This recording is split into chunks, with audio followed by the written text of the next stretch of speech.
everyone! Today, we're diving deeper into the fascinating story of Diana Salazar, where the past and present collide in an eerie and mysterious way. After a first episode full of shocking revelations, things are getting even more intense. Stick around until the end because we've got some game-changing clues for you, and don't forget to subscribe and hit the notification bell so you don't miss the next summaries. Diana is still haunted by her dreams, but this time, they're different. She sees a man, someone named Eduardo, and he looks exactly like Mario Villarreal, the doctor working with Gael. The resemblance is so striking that it unsettles her. Her friend teases her, saying she's probably attracted to Mario but just doesn't want to admit it. She insists that coincidences like this don't happen for no reason. Maybe fate is pulling them together. Diana brushes it off, but deep down she can't stop thinking about it. Meanwhile, Mario is gearing up for a groundbreaking clinical trial that could change the future of medicine. He's excited, fully aware of the stakes and potential impact of his research. His team is ready, but things quickly take a bad turn. Diana is furious when she learns about his project. She doesn't agree with his methods and believes the trial is too risky and unethical. Things get even worse when Diana finds out her own mother, Aurelia, wants to take part in the trial. She tries to stop her, warning her about the dangers, but Aurelia refuses to back down. She feels like she has nothing to lose. She'd rather try something new than sit around waiting for a miracle that might never come. Despite Diana's protests, she signs the consent forms. Diana is furious and confronts Mario. She accuses him of using patients like guinea pigs, but Mario stands his ground. He explains that if he had stayed in the US, it would have taken years to get approval for this trial due to regulations and big pharma politics. Here, in Mexico, he has a chance to move faster and actually help people. Then he drops a bombshell. If he had been able to test his treatment earlier, he might have saved his wife, who passed away not long ago. This revelation shakes Diana. For the first time, she sees another side of Mario, one that's human, vulnerable, and deeply personal. But it doesn't change her stance. She still doesn't trust him, and she won't let her mother be part of this experiment. At the same time, Joaquin, Diana's psychologist, is getting worried. Ever since their last hypnosis session, she hasn't reached out to him. Concerned, he gives her a call to check in. Diana keeps it short, saying she needs a break from their sessions.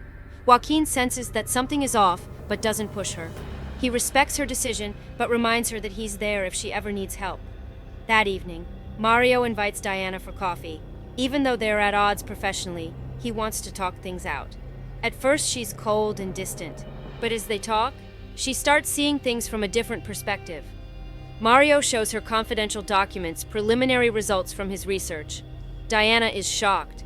Some of the data had been kept from her, and she realizes he's not as reckless as she thought. She decides to take some time to analyze the documents before making any final judgment. This meeting leaves her feeling uneasy. When she gets home, her friend immediately notices that something's different. Diana admits that something strange happened with Mario. It felt like an invisible force connecting them. Her friend jokes that she's falling for him, but Diana insists that this isn't romance, it's something else. Something deeper, something she can't explain. Meanwhile, Mario is just as shaken. Since arriving in Mexico, he's felt drawn into something bigger than himself. Meeting Diana stirred up memories he doesn't understand. But while these two souls struggle to make sense of what's happening, another story is unfolding elsewhere. In a different time and place, we meet Don Eduardo de Carvajal, a man sent by the king to investigate corruption.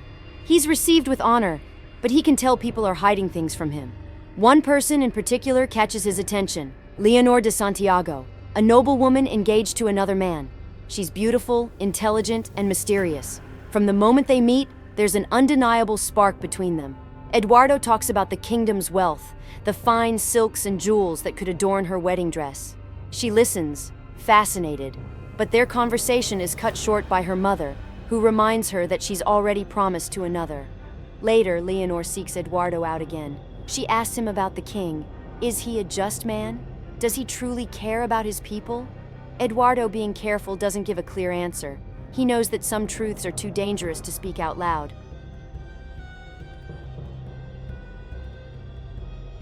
Meanwhile, back in the present, Diana throws herself into her work, trying to ignore everything she's feeling. But the more she tries to run from it, the more the signs keep appearing. One night, when she's alone, she feels something strange, a presence. She looks at herself in the mirror, and for a split second, her reflection isn't hers. Instead, she sees Leonor staring back at her. She stumbles back, shaken. She tries to tell herself it's just her imagination, but deep down, she knows it's not. Something is connecting her to the past, something powerful and impossible to ignore.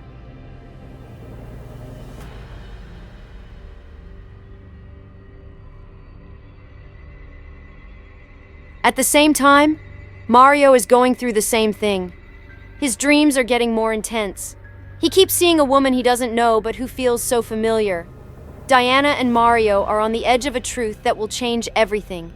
Their shared past is resurfacing, and they won't be able to ignore it much longer. Things are getting crazy for Diana and Mario. What do you think about their connection?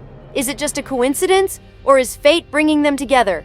Drop your theories in the comments. Stay tuned for the next episode summary.